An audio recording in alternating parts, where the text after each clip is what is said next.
નમસ્કાર મિત્રો, હું હરીશ મકવાણા, બહેરામપુરા ભાજપ પ્રમુખ. આ અમારા બહેરામપુરા વોર્ડ વિસ્તારનું બેરલ માર્કેટ નવી વસ્તીનો વિસ્તાર છે અને મોટાભાગે તમે જોઈ શકો છો બધી જ જગ્યાએ આવી રીતે પાણી ભરેલા છે.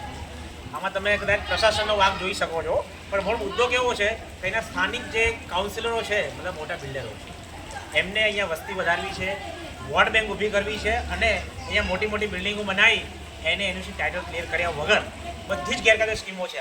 આ મોટાભાગની કોર્પોરેશનના નકશામાં નથી. એવી આ રહેણાંકો છે જેના કારણે અહીંયા પાણીની વ્યવસ્થા, ગટરનો નિકાલ ક્યાં કરવો, પાણી ક્યાંથી આવશે એનું કોઈ પણ નહીં, પણ ફક્ત આ કાઉન્સિલરો પોતાના ખિસ્સા ભરવા જે આજે દેખાતા પણ નથી. આજે મારા કાર્યકર્તા, લઘુમતી મોરચાના કાર્યકર્તા, અનેક સંસ્થાઓ એ લોકો અહીંયા વર્ક કરી રહી છે, પણ કોંગ્રેસના કાઉન્સિલરો જોવા પણ આવતા નથી. કારણ કે એમને શેમાં રસ છે? એમને એમના પૈસામાં રસ છે. બિલ્ડિંગ ઊભી કરશે, વેચશે ને એથી નીકળી જશે. હવે અહીંયાની પબ્લિકને કોર્પોરેશન ઇલેક્શનમાં એ જોવાનું છે કે એમણે આ મુનાફો નફો કરતા લોકોને વોટ આપવો છે કે કોઈ સારા લોકોને વોટો આપવો છે. એટલે આ જોજો, આમાં પ્રશાસનનો કોઈ જ વાંક નથી.